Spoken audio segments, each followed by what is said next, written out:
Postoje trenuci kada iznutra uvek znam.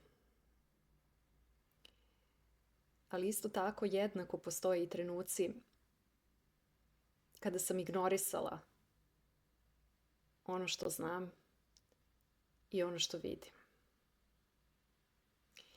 U današnjoj epizodi govorim o unutrašnjem znanju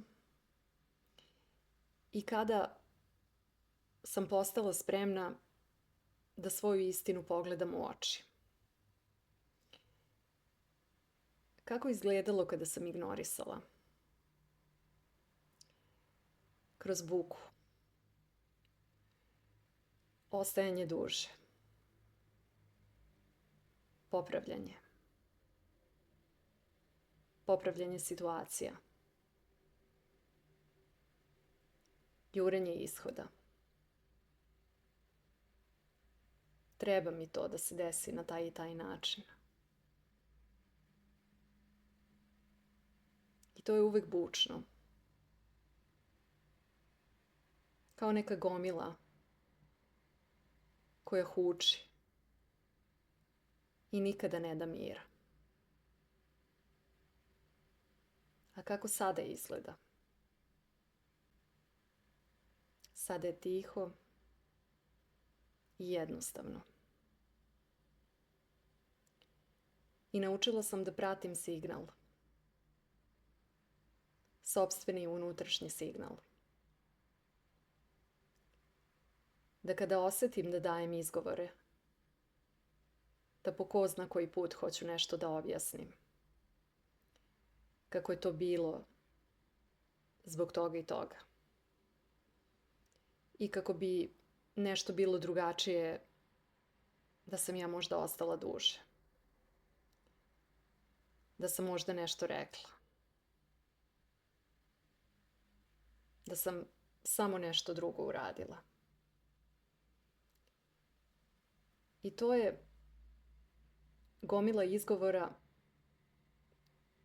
koja ne daje pravu sliku o tome o čemu se tu zapravo radi. I to mi iskustvo govori da kada vidim mnogo izgovora, znam da je istina na nekom drugom mestu.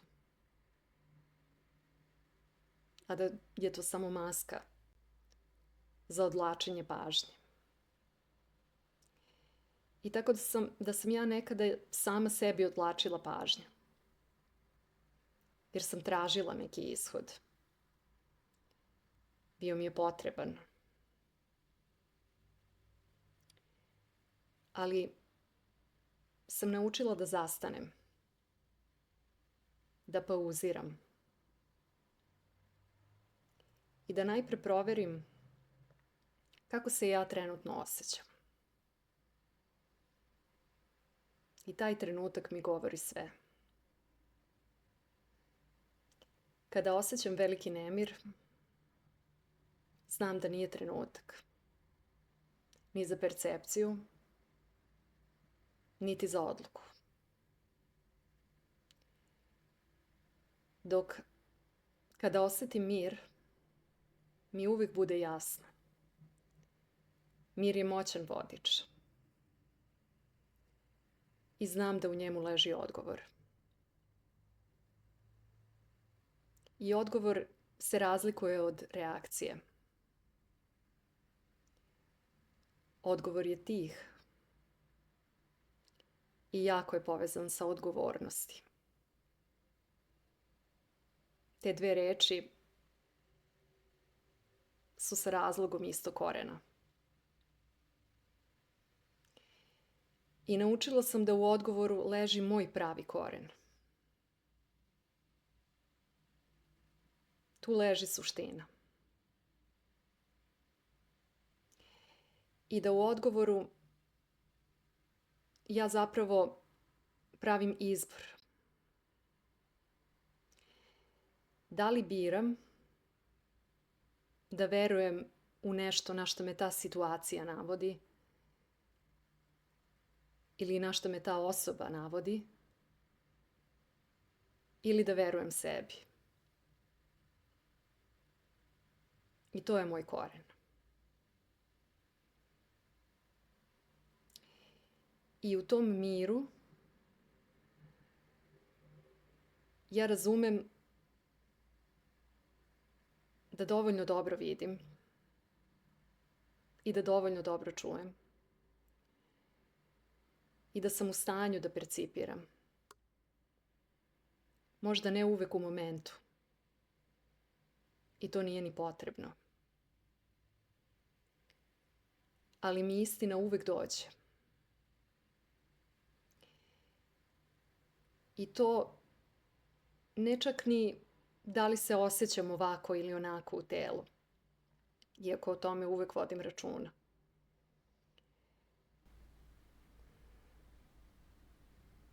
Da mi čak dolazi kroz kompleksna objašnjenja o tome o čemu se zapravo tu radi.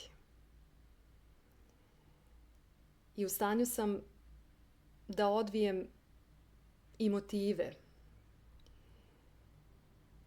i različite aktere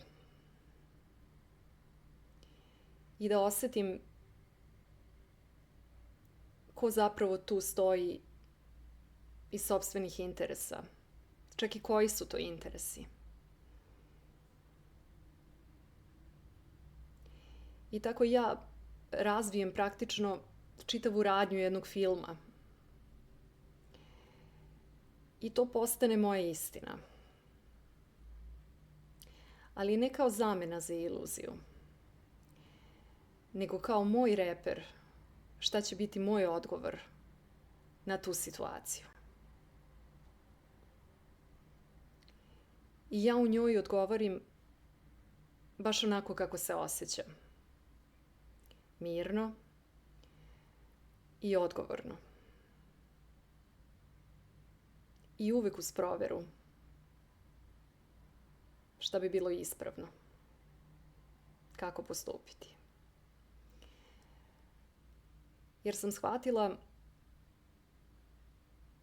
da ako ne odgovorim, to što ja vidim i to što iznutra uvek znam, me zapravo sprečava u tome da postavim granicu. Jer ako vidim, a ne odgovorim, to je isto kao da ne vidim. Šta unutrašnja istina nije? Impuls. Ona je tiha. I ona se uvijek javi. Kada je spremna, kada se telo smiri, kada se praktično pripremi teren da izađe sunce. I ona se tako pojavi. I svakoga dana se ciklično pojavljuje. Samo je važno da ja sklonim zavesu i da dozvolim suncu da uđe u moj prostor. Jer ono je uvek tu, čak i kada spava.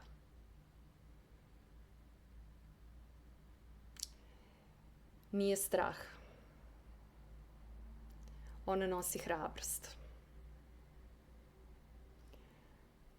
Ona se ogleda u dubokom verovanju sebi. U ukorenjenom znanju. To je tako. Za mene.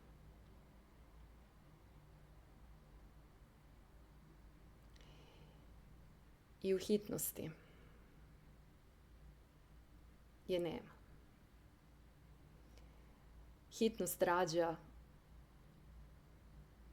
buku i tu istina ne leži. Ona je tiha i jednostavna. I leži baš tamo gde smo mi spremni da vidimo sebe.